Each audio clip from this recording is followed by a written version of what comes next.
see that not all the energy that humans can use, I don't think all of it we can use, but some of this energy that's coming is extremely potent energy. It's catalytic, which means it speeds things up. It speeds up changes. And I'm not a chemist, but from what I understand, what catalytic elements, and I talk about almost elements in my book, and I talk about the work that's been done, the research that's actually been done on these catalytic elements that are normally hidden.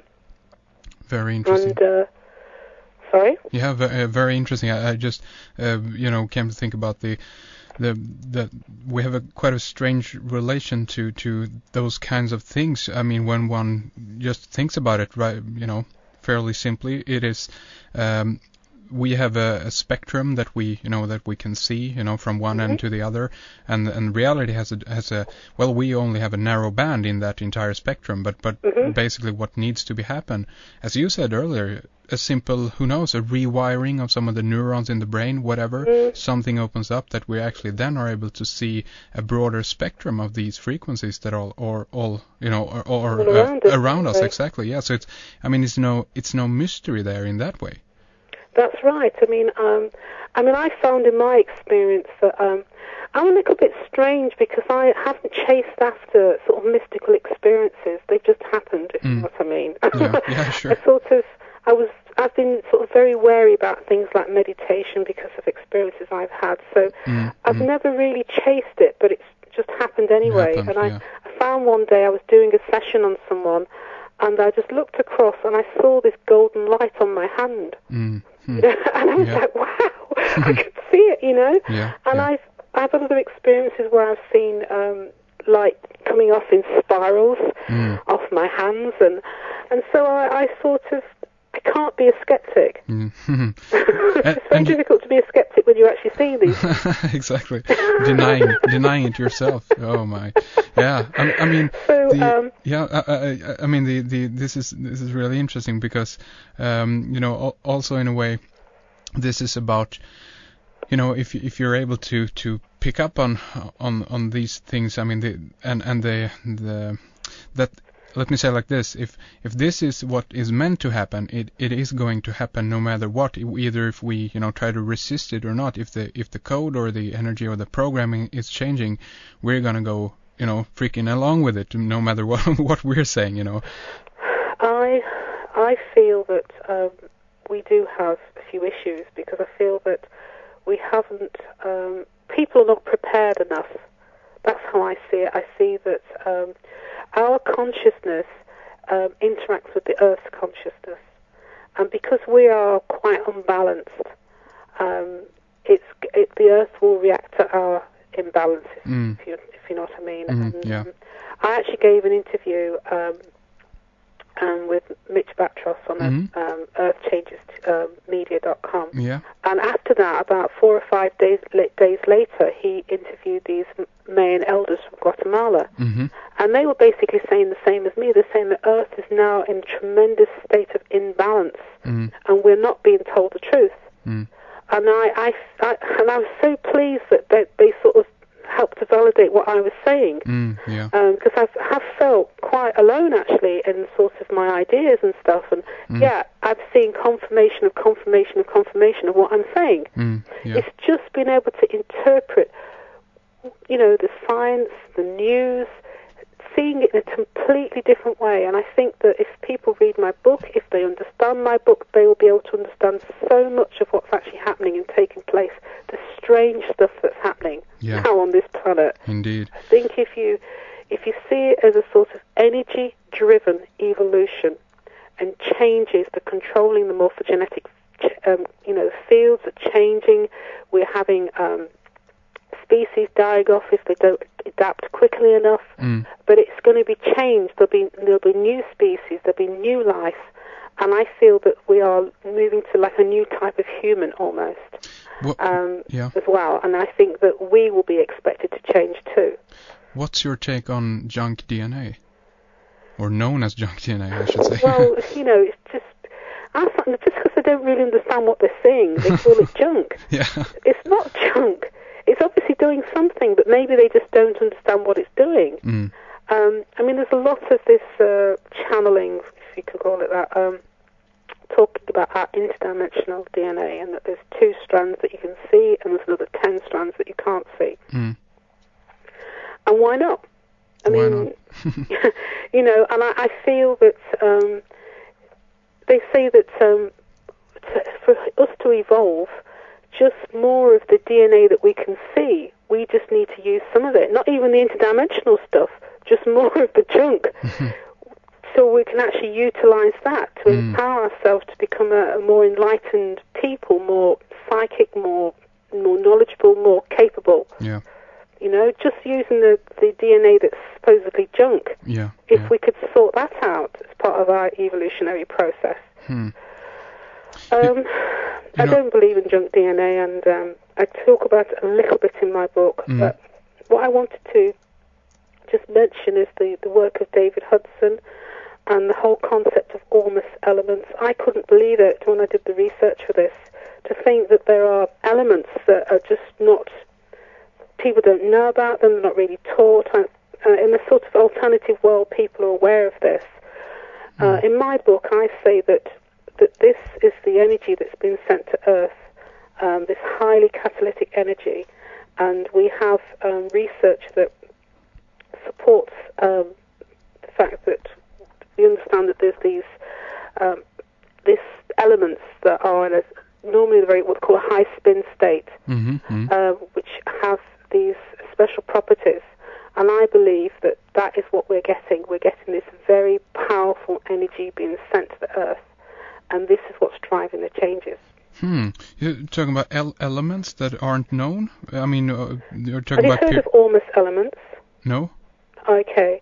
Well, basically, they were discovered by a farmer who was doing gold mining on his land, and he kept coming across these sorts of very strange elements in the soil that he couldn't identify. And he basically spent, I think it was something like $8.7 million investigating these elements. And basically, he had to use like Russian methods, spectroscopy, to actually identify them. And this is actually quite amazing. And we start to get into the realms of what they call the white powder of gold. Oh, okay. And going back to like, sort of knowledge that there's this very, very powerful special substances that people could take. Yeah. That I think people took it for enlightenment. I think it was a very special stuff, and there's quite a lot of metaphysical literature around this. Interesting. Yeah. I just also wanted to ask you, because I kind of forgot about that, I guess, in the first segment, speaking a little bit more about the diamond in itself, or what you refer to when you talk about the diamond, and also I guess. Yeah. I mean, it's interesting because there is so much in my book that you talk about that's not about the diamonds. It's huge changes that are taking place on the planet, and but the diamond's very, very important, and I equate this with universal consciousness, and I identify the fact that scientists now see that the galaxies seem to have geometry. Yeah. And there seems to be this octahedron shaped energy fields, and it's actually, they talk about the cosmic microwave background seeming to have this geometry in there. They talk about galaxies, superclusters of galaxies all seem to sort of have this octahedron shape. Yeah. Which is, I just find utterly, utterly amazing. Yeah, indeed. And then I talk about the core of the Earth having this sort of diamond crystalline lattice type of geometry as well. Yeah. I talk about diamond energy fields that have been found around the Earth. And the research has all been done. I mean, I'm not making anything up. I'm just putting together the information. Sure. And so it seems to be this geometry seems to be very, very important to how our reality is formed. And I actually say to people that we also have diamond energy fields as part of our energy fields. It's, I should say, phrase that. Yeah.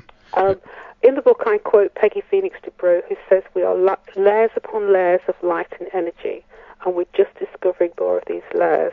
If you could see into the fifth dimension and you could adjust your vision to be able to see these, you would see different layers of light. So a good examples of that, the acupuncture system. Mm-hmm. You've got the acupuncture system, then there's another layer of light. This diamond energy field. There's also this developing energy field around the human. That's a toroidal energy field. Toroidal means egg-shaped energy field around humans. And so there is different layers. And the diamonds are very important. They're not new. No. And you can explain them in terms of interdimensional doorways. They're a crossover between two dimensions. That's what they're there for. And you can actually work with these diamonds. What I actually do as a practitioner is I actually trigger these diamond energy fields. And they're very, very important because they help to stabilize energy. And so I teach a simple meditation to help people to actually start to trigger these energy fields and to help people stabilize in this very chaotic environment that we're actually in now. I say to imagine yourself inside a huge diamond, and it's actually like two pyramids back to back. So 2 4-sided pyramids. Imagine one pyramid that's above your waist, above your head, and then you have the other pyramid facing the opposite way, pointing down towards the earth. Yeah. And then just imagine feelings of safety and peace. And this will compel the subtle energies within you to move into a state of balance. This is very, very important. I was amazed because I realized from my research and from my the teaching that I've had about these diamond energy fields that they were important, but many sources are now encouraging people to activate these diamond energy fields for protection. Interesting. Very interesting. And what I've done is I actually found an incredible alternative theory about how our reality is formed. And it talks about universal consciousness. And it's quite technical, and I don't make any apologies for my book being technical. No. I feel I've written a book for intelligent and educated people. You don't have to have a PhD or anything like that to be able to understand the book. But you have to have some kind of education, and basic education in sciences and things like that. Yeah, and I explain this whole concept of where the diamond geometry and how it's related to frequencies, and the importance of why this geometry works. And then I link it to the Great Pyramid in Egypt. Yeah, very interesting. Of course. Yeah, I mean, I did want to throw in this because I saw that you had this on your blog also. I remember this news story.